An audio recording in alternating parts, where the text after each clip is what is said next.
Hello mga boys, maraming salamat po sa mga nag-support sa aking channel. um, Almost 10,000 na po tayo subscribers sa ngayon. So yun, maraming salamat. I just would like to thank you sa inyong walang sawang pag-support sa akin, sa pag-subscribe sa aking channel. Malaking tulong na po yun, yung views ninyo, yung help niyo sa akin para sa progress ng aking channel. Sana samahan niyo pa po ako sa aking journey dito sa YouTube, na sana ay ma-achieve natin ang ating ultimate goal na magkaroon ng million subscribers, or di kaya at least man lang umangat tayo.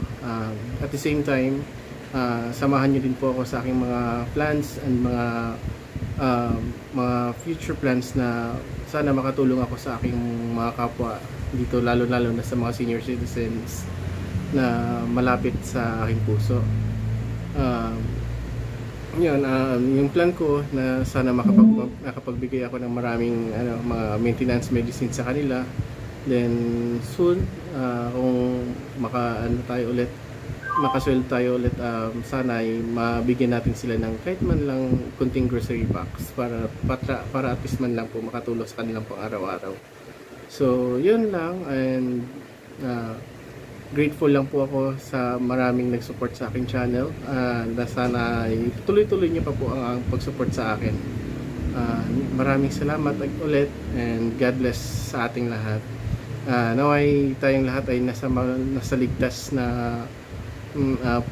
nasa ligtas na state ng ating pamumuhay, at sana po ay laging alagaan natin ang ating mga sarili para po tayo makaiwas sa sakuna at sakit. Yun, lalo na dito sa Pilipinas, bago-bago ang klima. Kailangan po natin mag-take ng vitamins kung kailangan, at kung may naramdaman man tayo, sana po ipahinga po natin ang ating mga katawan at ating mga sarili. Kung pwede man lang po, na sana'y kumbaga ipahinga natin, huwag nating masyadong pilitin na magtrabaho. Ayun po. Ako po ay kakagaling lang din po sa sakit. So yun, tinamaan po ako ng ubo at saka sipon. So dahil po sa sobrang init at saka bagong klima dito sa aming lugar. So yun po, na-share ko lang po. So again, I would like to say thank you to all of you for supporting my channel, and thank you so much for the support sa aking mga videos. Sana tuloy-tuloy po natin mag-support sa isa't isa. So yun lang po, maraming salamat, and God bless us all. Thank you, bye bye.